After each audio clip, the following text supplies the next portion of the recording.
Hi, welcome to Drama Means Podcast, and today we're going to be talking about the Thai remake of the Japanese drama Cherry Magic. So we're going to do a compare and contrast episode. Today, drama means mind reading, drama means being outside your comfort zone, and drama means don't judge a person by their appearance. So Achi never really believed the urban legend that if you were a virgin when you turned 30, that you'd somehow be blessed with wizardly magical powers. That is until it happened to him. Because when he turned 30, on his birthday, the morning of, he wakes up with the ability to read the mind of anyone he touches. Now it gets a little more complicated when Karan, the office kind of hot boy, the big rock star hotshot of his workplace, comes into contact with Achi, and he realizes that Karan has a massive crush on him, which he can't imagine because he's, well, a little bit awkward. So as we're watching the Thai version of Cherry Magic, we've noticed quite a bit of differences from the Japanese version. So we're going to start off and talk a little bit about some of the differences. And for some context, you saw the Japanese version first. Yes. And then watched the Thai version. And I watched the Thai version first, and then went back and watched the Japanese version for context and to kind of compare and contrast. Yes. In some ways, I don't know how really to explain this, but both versions made the other version feel more real. Okay.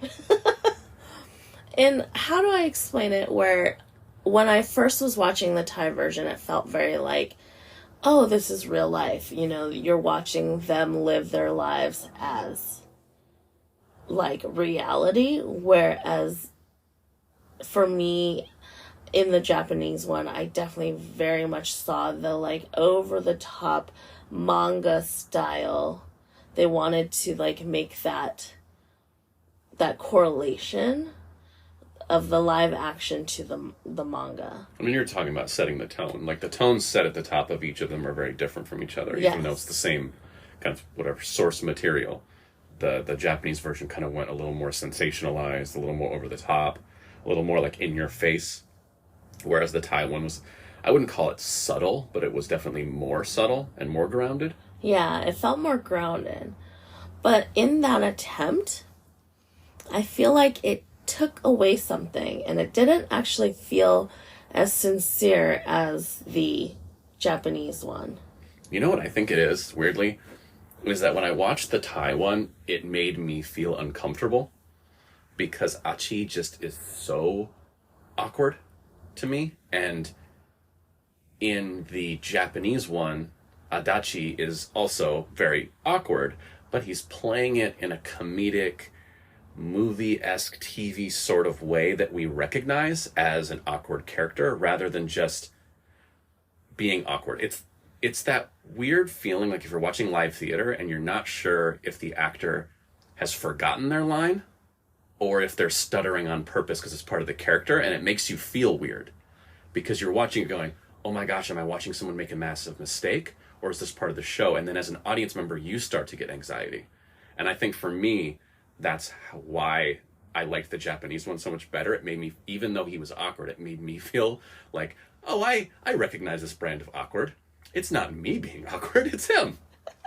See, I think this is where you and I differ, because I felt in the Thai version, the Achi's version of awkwardness feels more real, because I have encountered people who are that awkward and that like reserved when you're talking to them, and it does make you feel a little uncomfortable because you don't know what they're gonna say next, and you're kind of waiting for them to get something out, you know. And so because I've encountered real people like that, that's why I feel like in the Thai version his character feels more real. Oh, I 100% agree that feels more real, and I have 100% met people like that. I just don't enjoy it. Like, I want to be able to laugh at it. I want to be able to, like, escape the social anxiety that exists in real life when you're dealing with someone that's so awkward and so painfully awkward. Like, awkward people give me anxiety because I'm like, oh my gosh, now I don't act awkward around the awkward person because you'll make them feel more awkward. Like, it puts all this pressure. And then when I'm watching the show, I feel that pressure. So it just made me feel anxious watching the Thai version because it was more real. And in the Japanese version, I just found myself just kind of enjoying it and having a chuckle at the slapstick. Like, did I think it was the most hilarious thing ever? Like, no. But I was having more of it was a joke. The jokes were jokes. Here is a little commentary of the acting is because for me, Achi and Karan, their emotions are very on their face. Everything's very shown on their face. That I am losing a lot of the emotion that's hidden behind that. Because their acting is very surface, in my opinion, and I'm gonna get canceled because everyone loves Tae and Yu. And they're not bad actors, it's just they're very like conscientious about how their face is looking right now. I think Tae actually has probably seen the Japanese version of Cherry Magic and has noticed that Machida uses a lot of his like eyes to like try to convey like certain messages, or like that expectant look that Machida uses as Kurosawa for Adachi. And Tae uses that too. But the thing is, when Machida is doing that look, you can feel every emotion he's feeling. Like, you don't have to touch him to know what he's thinking already. Because you can see it, you can feel it. It exudes out of him, those emotions.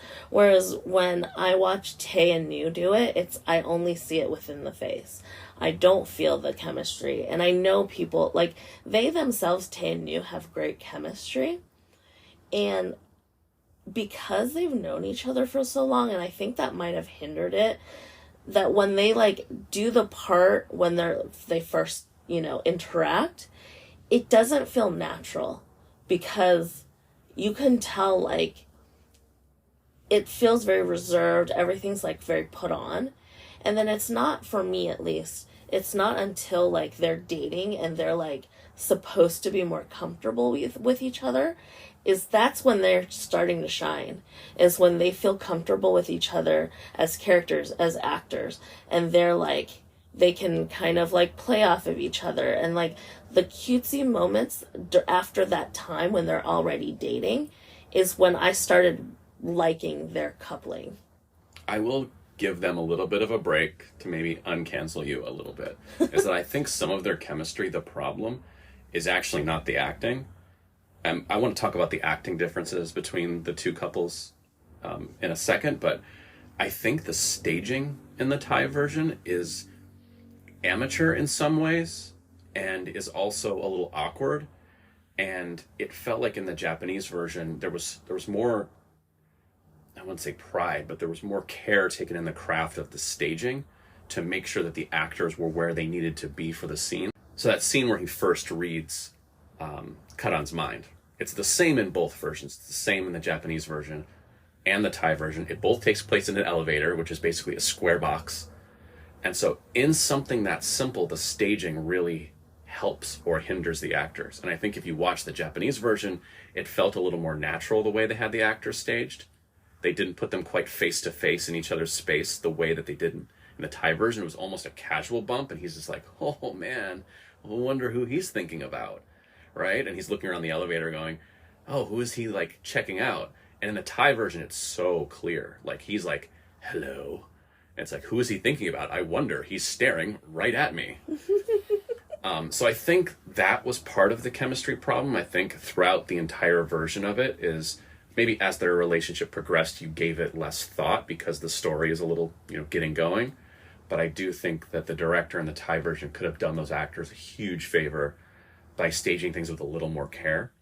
But to the acting, I think, to me, one of the best ways to figure out whether or not your actors and the chemistry is very strong is look at the actor who doesn't have the lines and what that person is doing when the other person is monologuing or talking. And is that person who's saying nothing still saying things with their face and their posture and their demeanor? Are they still engaging? Like, the best actors I've ever worked with engage when they're off camera or when it's not their turn to speak. And I think the actors in the Japanese drama do such a good job of engaging when the other person is speaking. And the Thai guys don't seem to quite have it yet. I think whether it's, they just need a little more experience or a little more training or a little more just, familiarity, again, with the staging or with the chemistry or whatever it is. They're not quite there yet. I think also it doesn't really help with the acting is that in the script they take out a lot of certain little subtleties that the Japanese one had that leads to the strong emotions. But whatever, they maybe didn't think it was necessary in the Thai version or whatever it was, that when you take that small little puzzle piece or, that building block, your emotions, your structure starts to crumble because you didn't have that small little subtlety, that little detail. And I think what's so great about the Japanese one is that all those subtleties meant something. It all led to something. And so when you take that apart and it's not there anymore, then you have nothing to stand on. When you're acting and you're given, the script to work with, and you don't have that foundation, then you're going to teeter and the acting's just not going to be as strong because you're missing that little piece of something, little piece of emotion. Well, it's what's lost in adaptation, right? Like, not really lost in translation as much as when you're doing an adaptation of something else, you don't want to do a carbon copy. You want to make it fit the culture. You want to make it fit, your sensibilities as a filmmaker and your storytelling and what your audience is expecting to see and the tone that your audience wants to see. Things don't just get copy and pasted whole cloth over. But then in adjusting and making things, right for your audience, some things do get lost in adaptation. Yeah. Another little difference is that, there's two side couples in the Thai version rather than just the one side couple. We have the second couple, Jinta and Min, and they have a lot more story on them than in the Japanese version. Yeah, I think it's interesting because I found in the Japanese version, I didn't really care about the author and the B-boys romance at all. Like, you could have fast forwarded all those scenes and you would have taken nothing away. I didn't love the relationship in the Thai version either, but at least there was more substance to it. And I also thought, weirdly, I have opinions on cats. The introduction of the cat into the story is done much better in the Thai version. I agree. Where it's just kind of dropped on you in the Japanese version, and I was like, oh, that's a weird way to do that. It's kind of done after the fact, and it's given more context in the Thai version. So I think they're coming together. Makes a lot more sense in that version. Yes. But I would say, like, that part was stronger in the Thai version, except for I don't really care either way. So, I agree with the cat thing. I also agree that they, in the Thai version, made it more visible that Min was also interested in Jinta, where Jinta reads Min's mind, and Min actually went out of his way and deliberately climbed really high, risking falling and hurting himself to go get this piece of Lego for Jinta. That shows he's actually interested. There's actually chemistry, there's actually a romance budding. So in the Japanese version, there was really no inkling that Minato was interested in Suge at all. It was very just go with the flow, and it was all on Suge having this crush, and for all I know, Minato was just being nice and talkative, but there was no attraction whatsoever. So then it just felt very coerced and sprung on you that all of a sudden they like each other. But it's also the mind reading didn't really amount to anything in that. It amounted to him being oh, he takes care of this cat, he must be not so bad. And then all of a sudden it's just they're a thing because they met once. Yeah. It didn't feel like there was any reason for them to be together. And I think that's my big thing in shows like this. If you're going to do oh, I've got a crush on you, or I want to be with you so badly, and let me try to pursue you. You have to give me as an audience member a reason this person wants to be with that person. I think they do a good job for the main characters, for the main pairing in both versions, of explaining why one is into the other and vice versa. But for the Japanese version, the second couple, I'm like, wait, why? Just because they needed to have a side couple? I guess that's why they like each other. You don't really get any clue that there's any reciprocation. Yeah. And then also, like, why them? Like, why not tell, a story about some other random couple other than the fact that Suge is Adachi's friend? But, like, Adachi can have a different friend. You know what I mean? So it wasn't very pronounced on why they were together. It seemed like they clearly wanted to have this kind of double romance. Like, they wanted to give Adachi someone to talk to about his power and someone who could understand where he was coming from, but they also didn't want to give it very much screen time. Yeah. I'm like, okay, because it really feels like a half-baked story. Yeah, definitely. So I guess since there's also a second couple. That would be a third couple. So there's also a third couple. No, just a third couple. Okay. There's not a second, or second, third. You're starting to make me have PTSD from set, where it's like, are you the second AD or are you the second AD? So since there is a third couple, which I like and I don't like. So I like it because I like Jan, I like Sings, they're always, good together. But what I like so much about the Japanese version is that they're really trying to put out this message that women don't need love to be happy. They don't have to be like, a man is my end all be all. And with the Japanese culture and like shows or dramas like Kaka Fukaka, which like if anyone listened to my previous episodes know how much I despise Kaka Fukaka.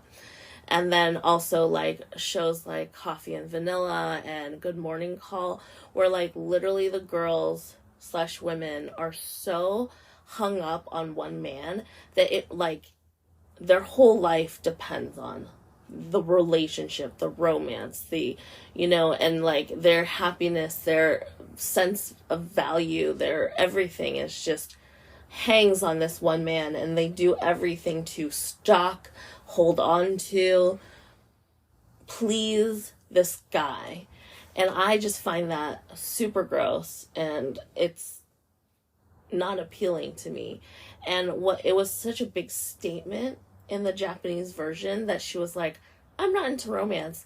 I enjoy life without it, and I'm just not interested in love. Hey guys, this is like groundbreaking. Here's something to like let other women who feel the same way as me like feel like it's okay to not need a man. I really liked that Rokaku was his own entity, and Fujisaki is just this supporting friend. She does not like forcing herself upon anybody, but she's like, kind of in the back, and she's supportive. When you need her, she will like help you figure shit out and like support you and, try to be like amazing friend, but also not like pushy. Yeah, I mean, it's not just in Japanese drama. I mean, this happens in American dramas all the time. And the fact that there's a trope that's called, I believe it's called pair the spares, which basically means any side character who isn't kind of paired up naturally through the course of maybe like your pilot or your season 1, any character that kind of is a side character to start with ultimately has to be paired up with someone by the end.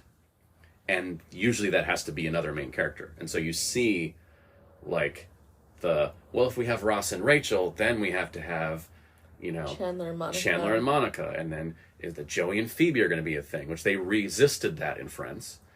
But they do start pairing everybody else up. And it happens, if you watch any show on American television, like you would notice it if you start really paying attention, that these two characters had no romantic interest in each other at the outset of the show. It was not organic. But as the show continued and the fans loved the secondary characters, the writers feel the need to pair them off. And so, like, I've been on several shows where, like, you start pairing the spares, and it gives you story. It's very tempting to do. And so it was nice in the Japanese version that they didn't kind of fall prey to that, and they wanted to make that statement. I also have a big issue, which I've met several people in real life that said this to me, and I see it over and over and over again in, like, the Asian dramas that we watch, is that a man and a woman can never have a true friendship. That's from Harry Met Sally. So Men and women can't be friends. So that really irritates me. Because that's like, really, like, oh, you're a guy and I'm a girl and we're gonna be in a room and then we're just gonna, like, have this uncontrollable attraction and then we're just, our, you know, privates are just gonna stick together. Like, go fuck yourself. Listen, unless you wear magnets in your pants, that probably won't happen. It's just what I'm saying is, like, people have, you know, types. People like certain other people. Like, even if, just because you're friends doesn't mean that you can have an actual, like, romantic relationship. They're just different things. Like, it's like, and it irritates me so much. And I've literally had real life people tell me that they don't believe that a man and a woman can be friends. And so then if their girlfriend has a guy friend, immediately means that she's, like, cheating on them with this other person. And I just find it so ridiculous. And that's why I liked the fact that, like, even though Rokaku and Fujisaki, like, are in the same vicinity together and they're, you know, they can be friends, you know, they set off fireworks together, whatever, but it's not romantic. It's solely because they're friends. Or, you know, like, Fujisaki appreciated Rokaku's personality and his outlook on how cliche some people are. Just little things like that. Like, you can be friends, but it's definitely, like, zero romance. That is the reason why I'm a little iffy on the Rock and Pi relationship. I get it. I like the romance. It's fine. Although I do have to say that who freaking sets up a full-on confession at work, like in the stairwell of their job, their office? I'm like, that is ridiculous. If I was a boss, even if I was just a plain coworker, I'm like, who gives you the right to set up the stairwell of your company, you know, of balloons and shit, just to confess to a coworker? Well, that was way over the top. I mean, I think I have mixed feelings about the Pi and Rock pairing. I think it does wonders for his character versus Rokaku, who I didn't care about in the least. I actually just, like, completely zoned out whenever he would talk. But it does... So I feel like Rock greater than Rokaku, but Fujisaki greater than Pi. Yeah. Because Pi has basically no character arc other than being, like, a fangirl of the main pairing, which, that to me is gross. Like, I feel like the cultural type thing where, like, is featured a lot in some of these dramas where someone in their life is just, like, shipping the couple that the audience is supposed to be shipping. Like, it's just a weird text. It's a weird subtext to bring to text, just for me personally. Yeah. Like, Sorry. No, go ahead. So I think it's because I ship couples, right? But usually they're imaginary couples or they're celebrities. But, like, I think it's weird that when they're your real life friend, and then you're like, ooh, you have to be with this other person. And not that, like, she was pushing them together or anything.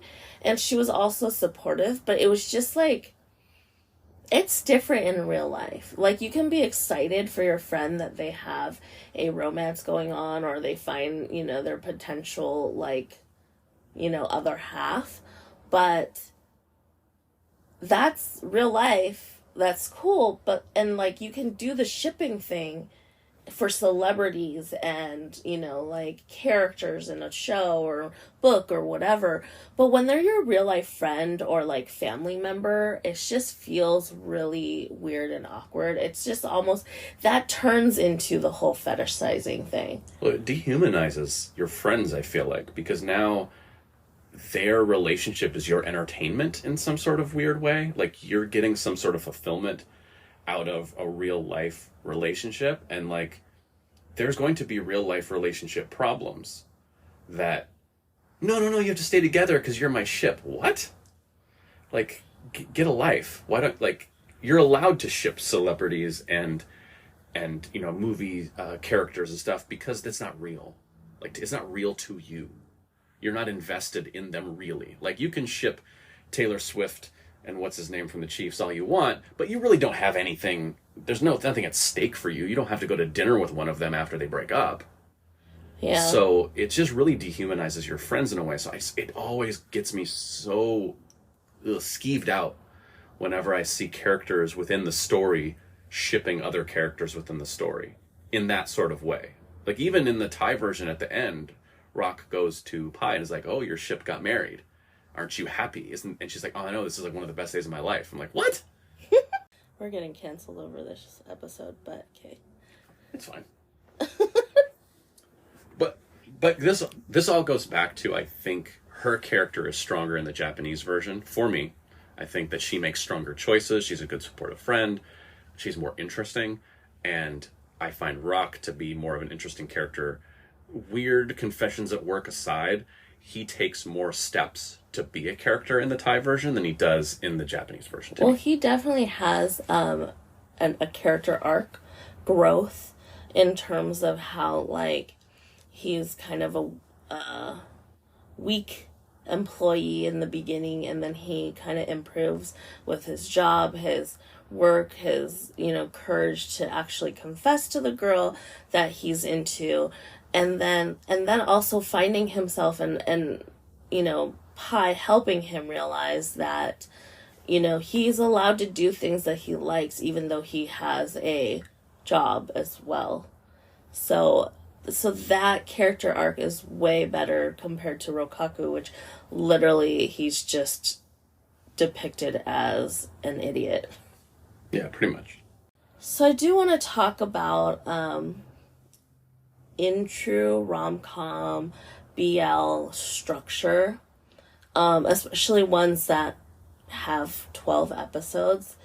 There's a thing called the 11th episode curse, which in the 11th episode, the couple is bound to break up. It's structurally, that's how it's been, and similar to how in every single rom-com, it's, you know, the couple meet, they get together, they break up, they get back together. That's structure. That's cinematic structure. That's how it's supposed to be. Well, you can't have the person running to their loved one if they haven't broken up, right? Like, yeah. You can't have them, like, go after the girl, like that moment. So the reason why it's called the 11th episode curse is because the fans hate it. You know, they absolutely hate the couple breaking up. And I think, you know, whatever you think of GMMTV, I've noticed throughout the years, every production that they do, they try to improve a little bit. And they're listening to the fans, they're listening to social commentary. They're trying to learn from their previous mistakes. And not that I'm saying that the breakup in episode 11 or breaking up at all is like a mistake, but they're trying to appease to the audience. They're trying to push the limits. They're trying to also they're trying to make a statement. So a lot of this initiative of, you know, making things more visible to the general public in terms of gay marriage. GMMTV was definitely in the forefront of pushing that and you know, putting that initiative out in their projects. You know, and in Cherry Magic, we've now seen that there is no 11th episode curse, and the drama in trying to still emulate the structure, they, Achi goes and has to work in a different city, and they have to have a long distance relationship, things like that, and just like they're trying to show, okay, this relationship is a little bit stronger, but also trying to give that same structure, like not breaking the structure completely. So I do like GMMTV's initiatives. If it works, it works. If it doesn't, it's fine. But they're trying, and they're really trying to spread awareness in the general public. So I also appreciate that. They're not always my favorite company or anything. I don't necessarily think they're like super great to their artists, but that's just my opinion. I am going to say some controversial things. Hopefully not too controversial, because I hear all the things you're saying. It concerns me when the fans have too much input into the structure of a show or a genre or anything like that, because I'm sorry to say this to any of the fans listening out there, you don't know what you want. At least most of the fans don't. If it were up to the fans, the couple would get together in the first episode and they would just lay around and kiss, but then the fans would be bored and they would stop watching. So there has to be conflict. Like every time you go on a message board, why can't they just be happy? Because we wouldn't have a show if they were happy off the bat. There has to be conflict. There has to be obstacles. That's what drama is. And a lot of times, the fan input, especially netizens, especially people online, the fan input is always very, very much the same, which is get rid of the obstacles. Well, I like this obstacle, but I didn't like that obstacle. Well, I like that obstacle, but I didn't like this obstacle. So if you listen to them, pretty soon you have obstacle-less and conflictless mishmash of nothing. So I'm not saying that it's a misstep for them to not have a breakup. I don't really care. But I do caution any network or studio or artist to really take what the masses are saying and incorporate it into your own art, because they will not reward you for it. They will reward you by not watching it because it's boring now and it's predictable. Because that's what they wanted. They wanted boring and predictable. That's what they asked for. And then as far as the gay marriage thing in the Thai thing, it's big. It's big, like in the media there. It's big in the politics there right now, like legalizing gay marriage. And they're taking some big strides to give rights where they didn't have them before. It's all amazing. They're really forward thinking, I think. The problem I had with Cherry Magic a little bit is it got a little preachy after school special near the end. And that's when you start seeing pushback to this, where you start getting people saying things like, oh, everyone's just trying to make me gay. And you're like, no, we're not. We're trying to show this. But when you like put too much sauce on it, you sometimes get the opposite reaction in which you're intending. And the end, I think we talked about it yesterday, the last episode of the Thai version was like, is this episode ever going to end? It just felt like more sauce and more sauce, and well, let's meet these parents, and let's meet these parents, and then they'll be accepting, and it's a great message, but it gets a little preachy. Yeah, and I think the parents thing, it seems to be very common in a lot of these Thai BLs where the parents accepting, and I think they're actually really have been trying to be an example, because I can't remember the last GMMTV production where like the parent was against the couple, because I think they're also trying to make an example, and like show whoever's watching, like maybe let the parents who are watching to be supportive of their children. And that's also another GMMTV initiative, and it's a great message. It really is. Do you think that it was necessary in terms of Karan's case? But that's the couple, that's the parents that I wanted to see, right? I didn't quite need Achi's parents. Yeah. Like, it would have been nice. You could have given me the same message if Achi's parents just were accepting. There was no tension of like, oh, will they or won't they accept? It's just they're accepting, they're cool. There's no drama here. We don't even need to see them really. Go to the ones that we think are going to be the problem. Yeah. Kanan's parents, like, he's like nervous about it, and Achi can be like, hey, it'll be okay. And he's like, no, I have to do this. No, you don't have to do this if you don't want to. No, I want to be honest with my parents. Create the tension there, have the small bit of conflict, and then resolve it in a nice way. Now you're giving that great message, but you're not beating us over the head with it in a repetitive way, because those scenes were structured exactly the same. Let's walk in. We're really dreading what's going to happen. It's okay. Ends up being fine. Okay, let's go to the next people's parents. Okay, well, we're really dreading this. And we tell them, it's fine. With like one extra step. The cinematography is quite different in each version.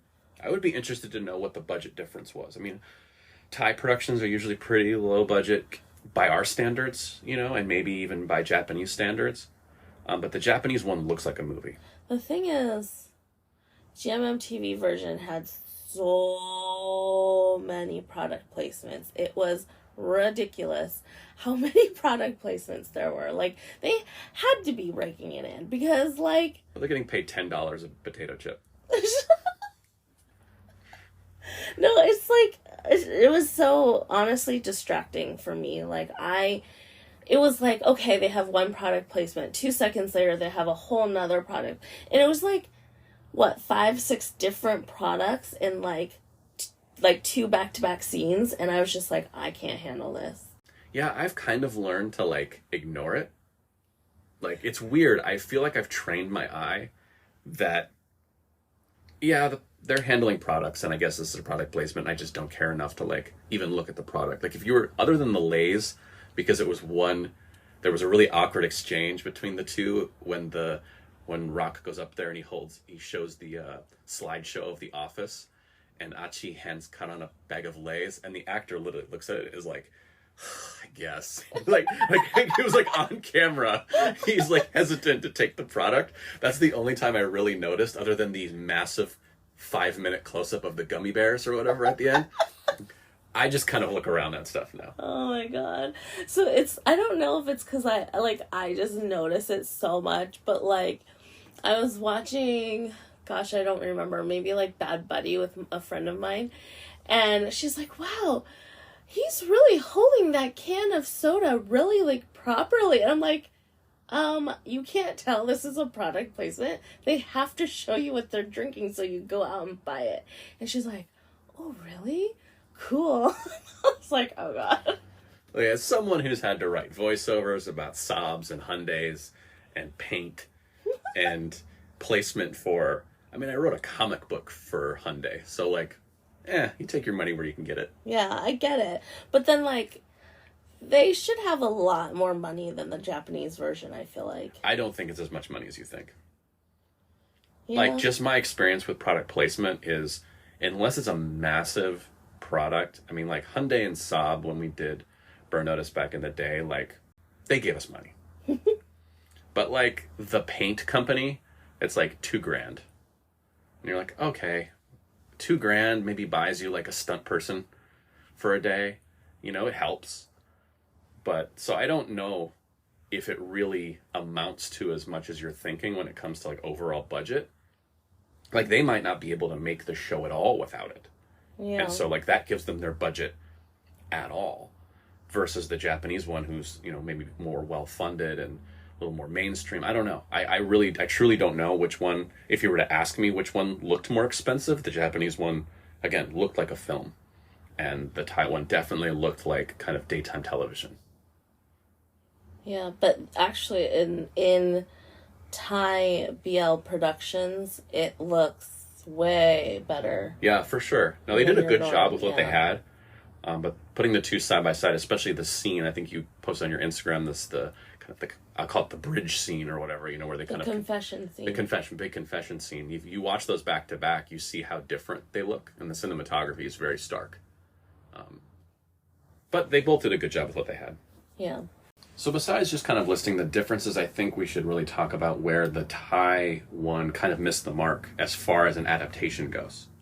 And for me, it felt like the most major thing they kind of missed was Achi's character arc.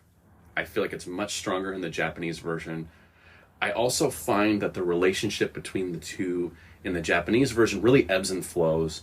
They always find a way to hit them with a new point of conflict, something different that they have to solve. It's not just kind of like, oh, there's a problem, oh, we solved it. Oh, there's a problem, oh, we solved it. And it just kind of, the Taiwan kind of felt rinse repeat, like Achi worried about something. And he really worried about it, and he labored over it in his brain, and he stressed over it. And then he confronted it, and then it was fine. And I kind of talked about that with the parents. Like, that's how those scenes were structured of, oh, I'm going to tell my parents that this is my boyfriend and it's going to go horribly. And there's that moment of tension. And the parents are like, we still love you. Tension averted. Whereas I felt the Japanese one really carefully crafted how each aspect of their relationship was going to be tackled. Like, what a relationship is when it's, before it's even a relationship, when it's a crush. And then finding your own voice within the relationship and being able to admit to yourself that you might like this person, and then being able to admit to them that you like it, and then having to overcome this, like, wait, I have magical powers, and that's not a fair piece in this relationship. So it felt just so much richer in the Japanese version, and it felt like the Thai version kind of read the cliff notes of the Japanese version, but they didn't really understand that the main character needed to grow himself, not just end up with the boy, if that makes sense. So I think they wanted to give Achi like a growth, and he spells it out for the audience towards the end when he starts becoming friends with his coworkers at the other branch when they're trying to open the new branch in the city in the south. And so he literally says, even though you're not comfortable or you're not ready to accept something new, it might not be a bad thing to go with it, basically. It's not the exact words, but that's the idea of it. Whereas, like, in every episode, Adachi learns something about himself, about, in like really his self-esteem. You watch it go a little bit higher and it's just like that careful, like, step-by-step feeling. Whereas Achi, like, it takes him longer and he doesn't learn the lesson till the end. So it just doesn't feel as much of an arc. And I also want to say, along with, like, his character growth and, like, the ebb and flow of, like, Karan and Achi's relationship, I also think that in the Japanese one, in each episode, in each character he, interacts with, he earns their respect and trust and friendship. And in the Thai version, it's very much, Pai was already his friend along with the HR lady. Right. They were already friends. The three of them, like, go off and have lunch together. And so, like, in the Japanese version, Adachi was a loner for sure. Like, he didn't have a friend to sit with and have lunch with at all, ever. And and because of his power, he slowly learned that there was more to other people than what he sees. And then he does something to try to help them secretly, not even, like, out there, like, really helping people. But he just, kind of does something very simple, and he thinks it's nothing. And he never thinks that he does anything important.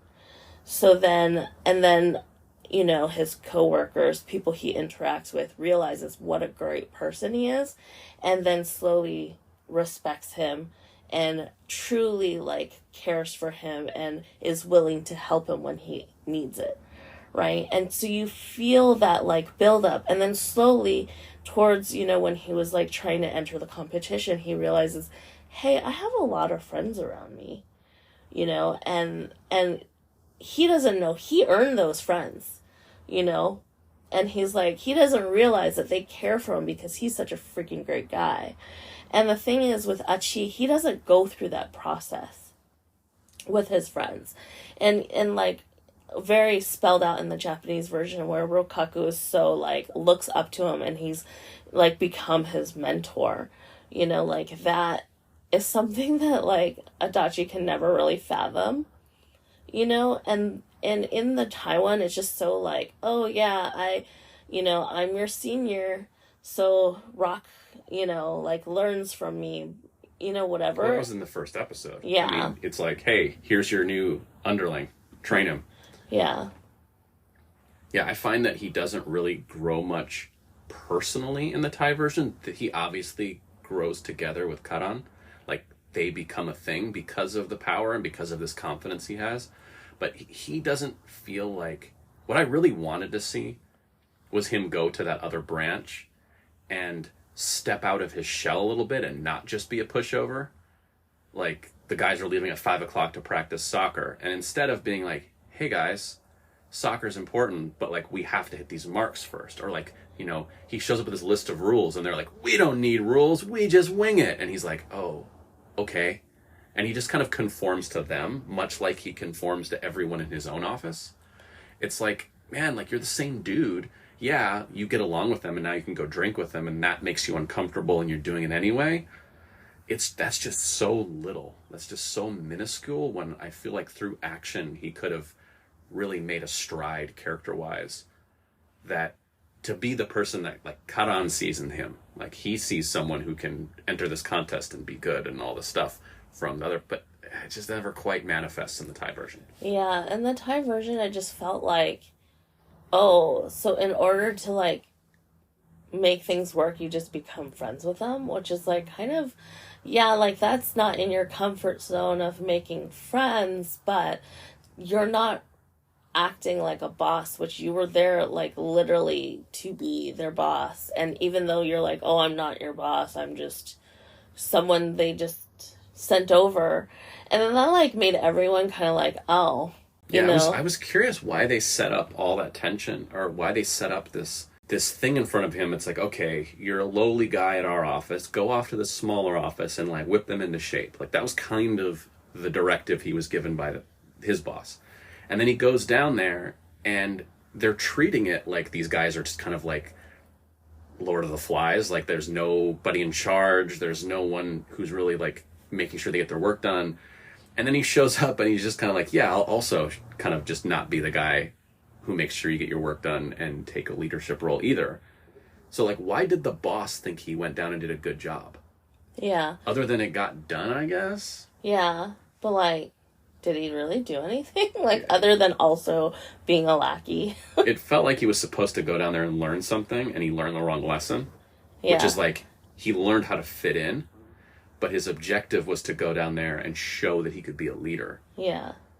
And it's like, well, wait a minute. Being a leader isn't about fitting in. So if they wanted to tell a fitting in story, they should have just picked a different story to tell. Yeah. And the thing is, I don't know how much of this is similar to the Japanese movie, because I never watched the Japanese movie. I still can't find it. It's not available to me in the U.S. You got to go on vacation in Japan to then watch. And buy the Blu-ray or something. Yeah, there you go. That seems worth it. If people even, like, have Blu-rays anymore, like... How dare you? Physical media is on its way back. Yeah, so in this Thai version, it just doesn't work. But also, I heard from other fans who did watch the Japanese movie and said it wasn't very good. So I'm wondering if it's very similar to the Thai version of this. I don't know. Well, obviously, in the Japanese series, they didn't really need that portion. Like, they didn't need the movie portion to make the series work, because just through the series, we did find that he was able to kind of step out of his comfort zone and do things for his friends, take a leadership role, and, like, take initiative in places that he would have never done in episode 1. And that's the key to me of a good character arc, is, like, you look at the last handful of episodes and even the middle episodes and go, would this character have done this in episode 1? And if the answer is no way, you've done a good job kind of shaping that character out of who they were at the beginning and shaping them into something new. In the Japanese version, reading minds and having inner monologue is very, very important to the character, to the story, to relationship development. And I feel, and then him losing his virginity was a really big, like, thing. He was losing a lot. Then he had to really, like, decide to lose his virginity, lose his powers, and be comfortable with not being able to read minds. And that was very, like, an important aspect of the story. Whereas in the Thai version, that was just kind of dismissed almost, or it was just so small, like so minuscule, that they didn't really put much emphasis on it. Well, he never gives much thought in the Thai one to whether or not he should be reading people's minds, whether or not that's ethical thing to do to your partner or to your coworkers. And even if it is, like, even if it's completely fine, and because he can't really help it, he's not trying to do it. He's actually trying to avoid touching people quite a bit.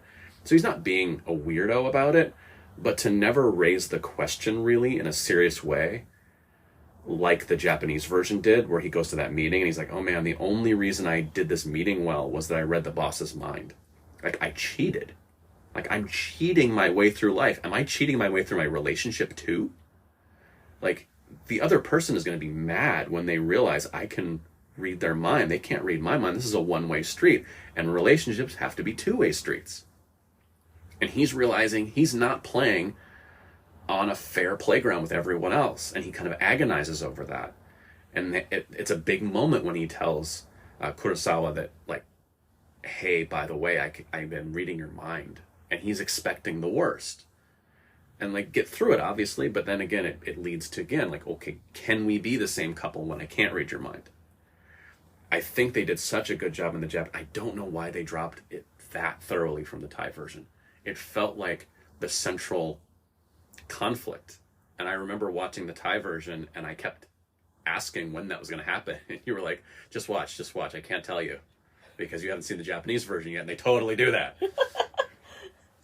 Yeah, I was struggling because I was like, I had so much to say while we were watching the Thai version, but because he hadn't watched the Japanese version, I was like, I can't say anything until you watch that part. And he's like, do I really need to watch it? Because we watched other things where I didn't watch the other version, and it's fine. I'm like, no, you need to watch it. Yeah, they're different enough. They're both worth a watch. They're both good in different ways. I feel like I don't think either of them do it, like, wrong. I don't think the Thai one is a disaster as an adaptation, as sometimes adaptations go, where it's just like, ugh, we got to sit through this bad version of a story we once loved. They did miss the mark on some key things, I think, and this was one of them, that I really wanted. We're in his head so much. We're in all the characters' heads so much. How it never occurred to you that this is an intrusion of privacy to other people around you, whether or not you're using your power for good or evil, I think is beside the point. You have to recognize that this is an intrusion in a huge way.